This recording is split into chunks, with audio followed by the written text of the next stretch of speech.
Hello, everyone. Jak Syn here on behalf of TourFiend.com and Future Daze, and today it's another exciting episode of Artist Interviews. Today, I am sitting with Bidi Cobra and Alex Gonzales of Matte Black. How you both doing today? Hey, Jackson. Thanks for having us, man. We're doing great. Doing fantastic. Thank you for doing this. Thank you guys for being on the show today. I am looking forward to talking about some amazing things coming from you guys very, very, very soon. A full-length album from Matte Black. I'm excited for that to drop. Yeah, us too. I think it's probably one of the first things that I've done that's like at that at full length, probably on our own, completely on our own. I mean, we've been a part of different bands, but this is the first time we actually put together something, and this quickly too. Pretty rad. I think it was the whole during the whole quarantine, we just managed to be able to write that many songs at once in one place. I mean, if it wasn't for, not that I love the whole quarantine situation, but I mean, if it wasn't for the quarantine situation, Alex, we might have taken. Yeah, it might take us forever. Yeah, it would have taken us to the end of the year, probably into the beginning of next year to finish this album. So we took full advantage of that, and I mean, the whole thing, like Alex said, it was the first time that kind of me and him and Daniel did it by ourselves, not with the support of a different band or other entity. So it was, it is a pretty big deal to us. Right now is the time to take advantage of a lot of the time that we have. So I'm so happy to see that you guys took full advantage of that, and that you have something amazing coming very, very soon. So I cannot wait to hear that, and I'm sure a lot of other people out there can't wait to hear that as well. Thank you. So to everybody out there, what is Matte Black? Like, what is your guys' project? Bidi and I and Danny, we actually go back as far as high school. Probably even before that, middle school. And, we've always had this affinity for music and playing live shows, and we're in little garage bands. We have hilarious stories and memories. And as we've grown older, we've continued that on, and we've actually been able to do some pretty cool stuff, like go on tours, and we sort of kind of bring each other on into gigs. And we've always had that friendship that, if I got into a band, I brought Danny in and brought Bidi in, and Bidi's brought me in a couple of different bands too. And we've toured the world, man. We've done a lot of great stuff. And I don't know how it happened, but one time we're all together and we're like, why the hell haven't we actually been in a band, our band, and done our shows without being side people? And that was just kind of out there, and we talked about it once or so, but I think I had written a couple of songs that were on the darker side, that were kind of heavy and techno-ish, and I have a project called By an Ion. I don't know if you could probably see that on the shirt, but I kind of started messing around producing some music, and I had a couple of demos, and one of the songs that I started working on, Bidi was there, and he's like, what the hell is this? He started helping me write that, and that just kind of fell into it. This was like, wow, what we wanted to talk about is actually happening. And we created a Dropbox folder. We began sharing ideas. It's an amazing situation where the three of us know how to produce music on our own, and we can dump in like concepts that we think would fall into Matte Black, and it formed into it. So before it became something, we already had like 3, 4, 5 solid songs that were already kind of created.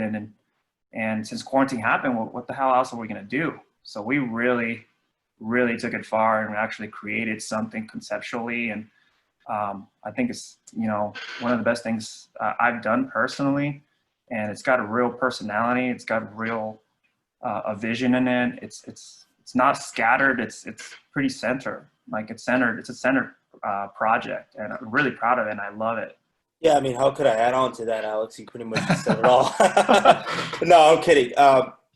No, yeah, it's I think what ended up happening is that we might have tried making a band, Danny, Alex, and I, maybe 8-10 years ago, and I think we just weren't mature enough. Not that we weren't mature musicians or we weren't like aspiring musicians at that time, but we weren't mature enough to kind of agree on something.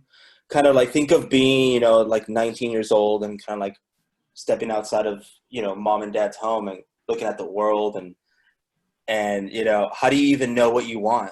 You know, I think that's where we all were mentally. And I think over the years, we just matured as musicians, writers, producers, etc. And I think the best gift of being a songwriter or composer is to know when to say no, is to know when to, you know, kind of like hone into one thing. And that's what we learned over the years. And that's how we're able to accomplish the sound and be able to be in a band together, because at the end of the day, we all have our own personalities, all three of us. We all like certain things, you know. Alex is a singer in this project, but he's also a drummer, so he thinks like a drummer. And he's also the more ambient guy in the band. I've always been the more darker electronic stuff. Like all my catalog is all the old school industrial stuff. And, you know, names, I could throw names out there. Alex would be like, what is that, you know? And not that it matters, because it doesn't matter. And then Danny's always been more the progressive sounding musician. That's like, he's like the song, you know, the two instruments should be able to do everything, you know? So, you know, all of our egos and all of, you know, any kind of preconceived notion just was not involved with this project. It was like, we looked at this project as in, hey, this is what it sounds like. These are the elements. We're going to work within the confines of these parameters, and we're going to use old synths and or sounds and retro sounds, and it's going to sound like this and like that. And it just worked, and we just did it. You know, there was no real bullshit behind it, and that was kind of a beautiful thing to finally be able to do. Well, you know what? It's a nice solid sound. Thank you. Thank you. I know, you know, from the things that I've been listening to that you guys have so awesomely shared with me over your time working on this project. I've got to say, from what I have heard, it is very solid. It is very solid stuff. And I think when you guys have been able to pull from different areas, your expertise in your backgrounds, you know, musically, coming together, you guys have been able to create something that's really focused. You guys really honed in on your sound. You knew what you wanted to do. You know, like after the initial creative start, you guys knew, so we're going to go down this path, and we're going to continue creating this awesome style that's very, very solid, that we tend to, you know, all love together. I know from listening to it, I was like, from the stuff that I've heard, I'm like, you heard the whole thing. You heard the whole thing, huh? Bidi probably gave it to you. You know, here's the thing, and I know I'm interrupting you, Jackson, but it's almost like you have this little secret, right? Like, I know, like, it might all be in my head, like, I love this whole album, et cetera, but you have no one, we really have no one to show other than, like, a handful of people, maybe, like, 1, 2, or 3 people. Somehow you came into the picture when we started hanging out, and it's just, you understand music. You get it. You make music, too. You understand it. You get different eras of music, and I was just like, well, I finally have someone that I can kind of show it to, who can give me some real feedback or kind of appreciate it to some extent. And that's it. I mean, Alex, how many people do you really show our work in progress? And then saying that, a work in progress. Not everyone wants to show an unfinished painting. Sometimes, I mean, without it being fully mixed, sometimes you don't want to show anyone. You're like, oh, you know, this is not something I want to show someone. You know?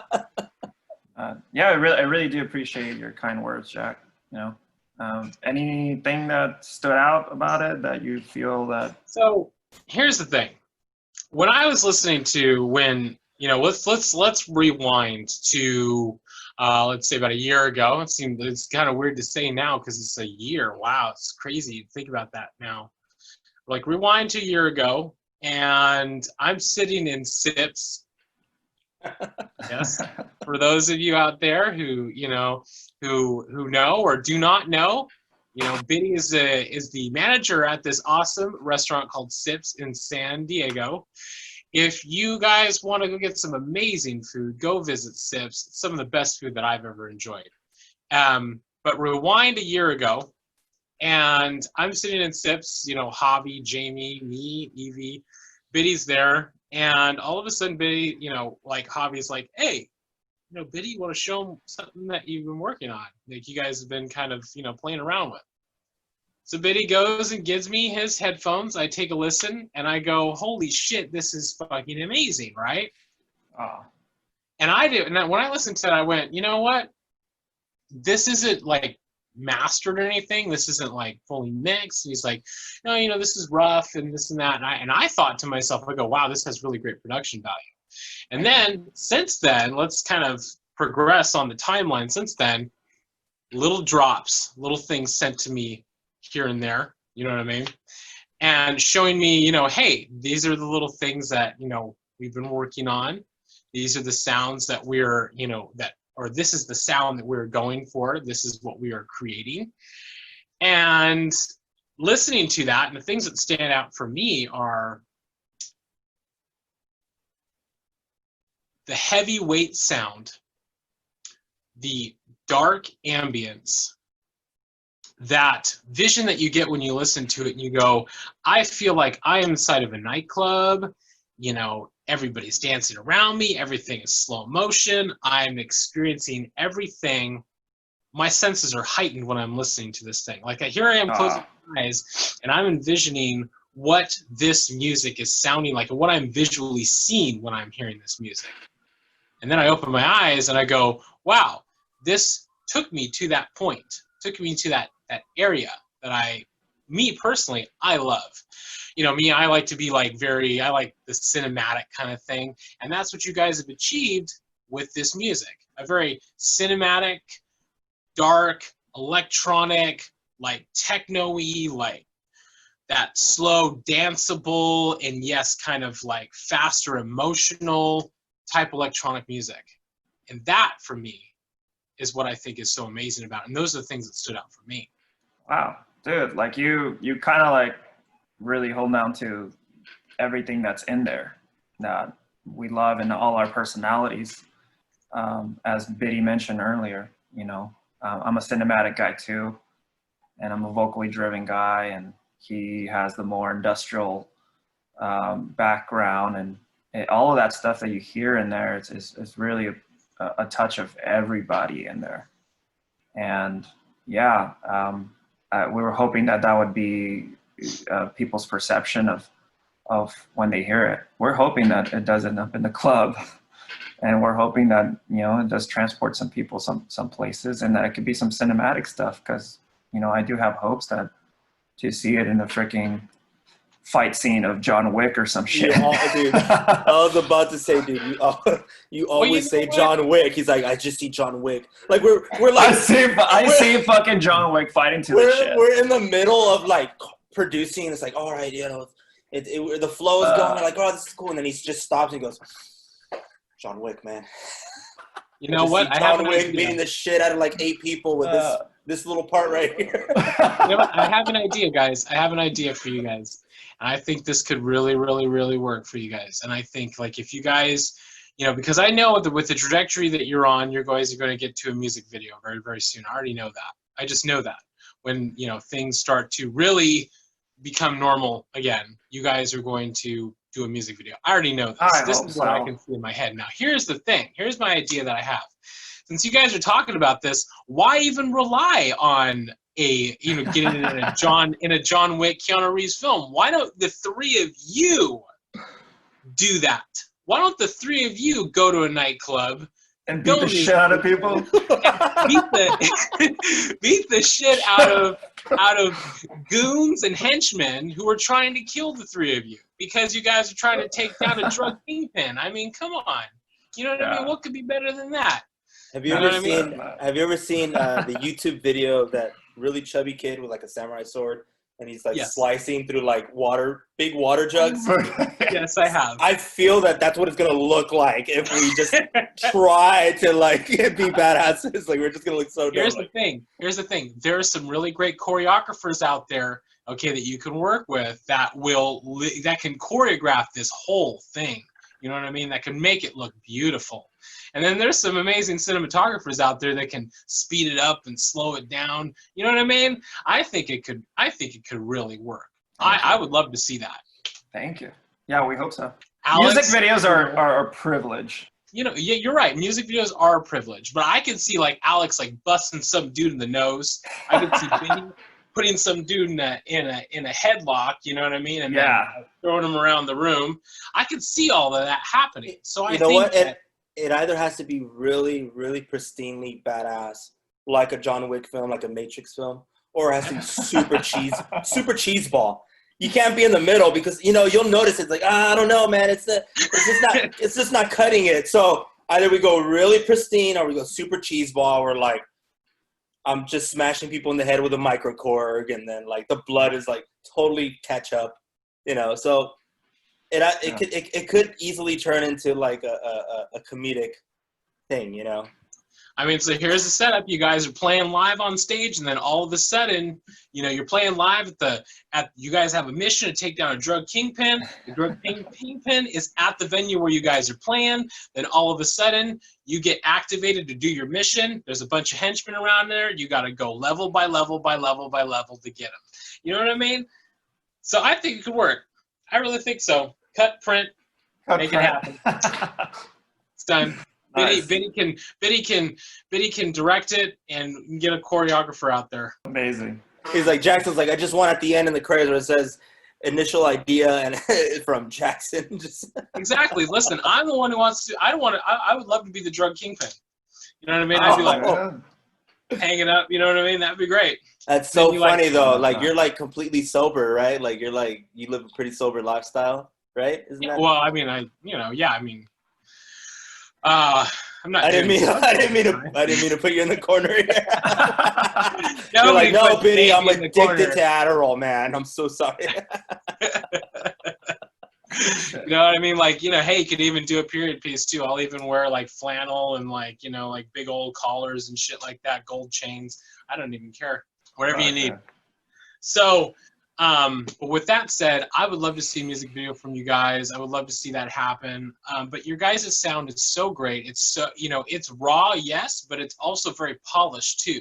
You guys know what you're doing because you guys come from music backgrounds. You know, you guys are all in different projects, and then you all have, you know, the same project. You know, have a couple of projects together as well. I mean, you and Alex and Bidi here, they're both in Julian K as well. So you guys know how to work really well together. And that right there is a great asset because you guys know what it takes to create a successful album, and you know all the little tips and tricks because you picked these things up over the years. Yeah. And that's what's awesome. Thank you. So you guys have a new single out. Tell us about the single. We literally started this single the day after we saw Tool at the Staples Center. That's right. Yeah. I mean, I went up the day of the show. Alex was living in Riverside, and we were going over another song named Bear. And I think that's when we kind of finished up the writing of it because I was like, man, I need something with this bridge, et cetera, et cetera. And we went and we saw Tool, and, you know, for anyone that's a fan of music or Tool, like, I mean, one of the best bands you'll ever see live. I mean, just the musicianship and everything. And not to say that we want to compare this song to Tool or anything like that, but I guess we left that place super inspired, man. I mean, it was just such an amazing show. And the next morning, you know, I'm at Alex's place, we wake up and we literally start writing Pure. So, you know, that comes to show you that music inspires music. Our first single was Pure. I think that song, the reason why we picked that to be the first song of our first single is because I think it just kind of encompasses all the traditional factors of a songwriting. It's actually probably the only song that has a hook chorus and that has that automatic feel. It grabs you immediately. You know, you get the vocals and you get the chorus and all that, and it has all the elements that are featured throughout the album. If you actually, once you hear the whole album, you'll see that there's a consistent sound, consistent patterns to the way the bass and the drums go together and all that. But, you know, the song started as a traditional dance song. I was actually just trying to create a techno song. You know, so it started with that bass line, da da da da da. You know, it's kind of modular, and they started with a kick, you know, 4/4, and I was just messing with that. and then I was layering a hi-hat on top of it, and I think Bidi was just like, you know, laying on the side, and he's like, "The fuck is this, dude?" And within seconds, I just grabbed the microphone. I just usually just have stuff, and if you feel something, you do it then. You know, it's better when you feel it fresh. So the vocals just flew. It flew through, and I was able to get to it immediately. And then we went into the other next layers of the song. I think the chorus happened right after, but Bidi's been very involved with when it comes down to lyrics. I think barely in the past like 3-4 years, I kind of got better at writing lyrics. I'm a more reactive kind of artist. I can create a melody quickly, and you know, I will usually just do little scatting and stuff like that and create what the idea would be. But we honed in on the concept of the song of being you know, an individual, or maybe someone that's going through a never-ending cycle of patterns. And I think we always have this individual or person that we know that continue to fall into the same issues, like echolalia. You know, kind of why does a battered woman continue to find the same type of man in her life? And there is a light in the tunnel. The song captures codependency, love, addiction, and a person that's continuously struggling with a perpetual hell of patterns, you know. And I think at a lot of times in my life, I've always come to these dark places of, why am I like this? Why do I continue to do this? Why haven't I learned from my past mistakes? And you know, in the chorus, you find a little bit of that light. You know, it's okay to be a liar. It's okay for me to forgive myself for all the things I've done. I think that the lyrics are really, really strong because it really touches on something that is very deep in all of us. And it's also a song about a specific person, and Bidi and ours live. And yeah, I find the song to be just kind of a perfect layout of what Matte Black is. It touches all of it, you know, it covers all the groundwork of what the album is. Cinematic, it's heavy, and towards the end, there's just kind of these elements of old school Nine Inch Nails, and you feel an urge of energy towards the end. For real, though. No, I think it's funny when we think of what should a single be, because I don't really think there's any rules on how you're supposed to put music out these days. But with this album, there's definitely a lot of songs that are instrumentals.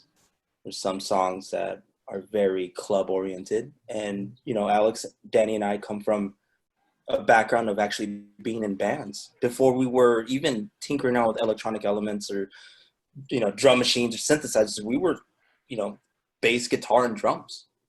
And I think that song composition of, like, you know, go back to the Beatles, like verse, chorus, breakdown, you know, this song has that. And I think it's important that, you know, I feel like that's kind of a good introduction to ourselves to people, where you hear it and you're like, this is a dance song. And then you're like, oh, there's a verse and a chorus. Because we all know that dance music, there's no rules. You don't have to have a chorus or anything like that. Just sometimes you don't even have to have lyrics. So this song kind of, I feel, is a good way to put ourselves out there for the first time as a debut, as an introduction to the band. And hopefully, you know, kind of bring people in towards the rest of the album. And like Alex said, there's elements in it that are in everything else, you know. There's some songs that literally have that whole heavy element, and that's all you get. And then there's some other songs that have really pretty vocals on it, dark stuff, dark vocals. And so you have to be kind of meticulous and about what you're gonna try to put out there as a single. And to be honest with you, when I look at the whole album, and I know I've talked to Alex about this, my favorite song on the album is another one called Western Fold. But the most meaningful song to me is this first single, Pure, like just the lyrical content. and then it's, well, what's going to be your favorite one to play live? It's always like, it changes, right? And that's another one called Panic Room. Like I hear Panic Room, the song called Panic Room, and to me that's like, oh my gosh, I can't wait to play it live. Right. That's going to be the one that's going to like just, you know, kind of come across live. But, you know, these are the things that we have to come across, and we have to think about, you know, what are we going to, you know, what does even a single mean these days? Like, yeah. I actually want Panic Room as a single. It doesn't have any vocals at all. And that's the funny thing about this album, is that usually the rewarding parts are the part we all get to sing, you know, the 3-minute jingle. Oh, there's the chorus, there's where, oh, that's my favorite part. And a lot of the songs in the album, you're waiting for a bass line to hit. You're waiting for a certain drum pattern. And that's what actually feeds your need in the song. I'm like, oh, I can't wait for that part to come on. And it's usually a percussion. So instead of a person singing, it's the percussion that you're waiting for. So, Alex, but I think a lot of people in the dance and club culture that's where they relate to things. Yeah. I remember going to a kind of a deep house techno party one time, and for like a minute or two, they were just playing this kind of like bass line. Once the hi-hats kicked in, I mean, the whole crowd was like, yeah! Like they were like fucking like, it's equivalent to like freaking, you know, Fleetwood Mac about, you know, and what's the name of the girl singer? She just comes out and just starts the first verse. And it's the hi-hat, right? It's just like, it's the hi-hat. Yeah. And the hi-hat comes in and everyone was just like, yeah, the party started. So, you know, that's that world, you know? So I hope we're able to appeal to all the avenues that we kind of love. And that's the funny thing when we're talking about club music right now. We're talking about music for the club, and that's something that happened later in our lives because, you know, like I said, me, Alex, and Danny, we were literally into hard rock and alternative music growing up. I mean, we were in our garage just playing A Perfect Circle and Smashing Pumpkins and stuff like that, you know, and now we're straight up, you know, in the club. Yeah.